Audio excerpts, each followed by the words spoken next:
Good morning, YouTube. All right, we've got one that is by request. My daughter showed me this recipe. I have no idea who started it, but it has kind of gotten a lot of attention. I'm gonna show you all how to make TikTok's tomato feta pasta.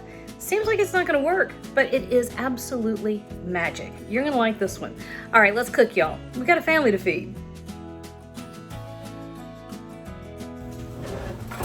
All right, guys, I don't normally do TikTok trends. But my daughter brought me this idea and she was like, hey, can you make it? And I watched it and I thought, that actually is a pretty good idea. Okay, so I'm going to show y'all how to make the tomato feta pasta that's kind of all over the place, but we're making a few little tweaks to make it a little bit better. All right, so basically all you're doing is baking a sauce in the oven while the pasta cooks, right? It takes a little bit longer to bake than the pasta, but you know, that's the general idea. All right, so cherry tomatoes. I buy this kind just because it's what they have at the big box store where I shop. You can buy a container of whatever, or if you absolutely had to, you can dice up regular tomatoes, but it won't work as well. All right, so a couple tablespoons of olive oil. And if you've been with me at all, you know what this is. This is SOS. It is equal parts onion powder, garlic powder, black pepper, and kosher salt, right? So I've got about 2 tablespoons, which is 1.5 teaspoons each of those things, so equal parts. So give everything a good sprinkle. So everything I saw, there was no seasoning added, and I think that would be a problem. Okay, so crushed red pepper flakes, we like a lot, and this sauce is gonna end up creamy and cheesy, so it can handle a lot, all right? Oregano, dried oregano. And we're gonna give this a stir, just to kind of mix everything up. And I've got my oven preheated to 400 degrees. Why did the light just change? Did you see that? What happened? The light does do that, you're right. All right, so everything is all stirred up. And this is kind of funny. I had seen something online that said this recipe got so popular in Finland that everybody sold out of feta cheese. And I thought, oh, that's ridiculous. And I went to the grocery and there was no feta cheese. I had to go to a second store. All right, so you're just looking at these blocks of feta, okay? And you nestle it down in here and you're gonna flip it over so it's got some oil on it, both sides. And then you pretend Boone didn't just nibble a little corner of your feta. You do it again over here.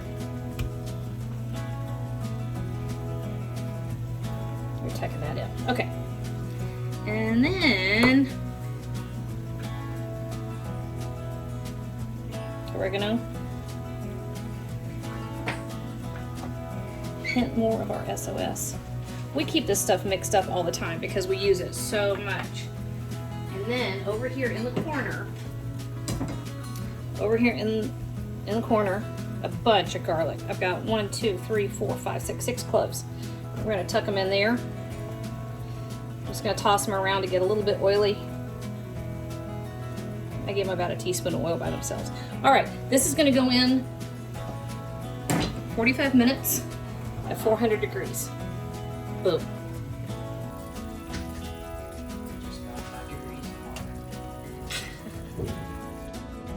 All right, we're ready now. So here we go.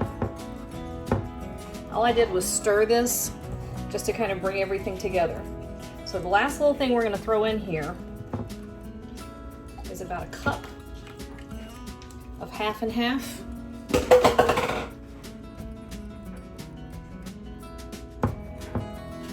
And then we've got our pasta. Now you can use whatever you want. I like picking pasta that will grab a lot of sauce and hold on to it. In this case, I've got these little guys. Cavatappi, is that what that's called? Cavatappi? Cook it however you want. If you like it al dente, do that. If you like it mushy, it's your food. You know? Don't let people tell you how you're allowed to like stuff. All right, and then this just gets stirred in. And it was kind of funny, Joey came in a minute ago. He looked at the oven. He said, "Are you making the tomato feta pasta?" I said, "Yeah." excited people. Okay, hot. Don't touch that. All right, so our basil. This was 2 blister packs of basil. I've seen a lot of folks use spinach. That would also be fine. But to me, there is something magic about tomato and basil, anything.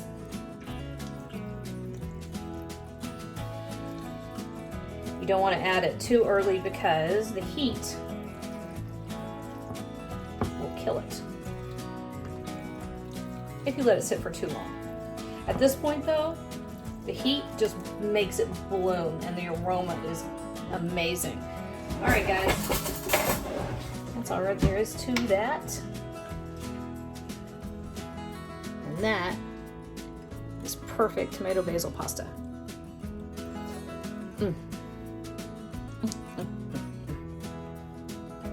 Stuff went viral for a reason, y'all.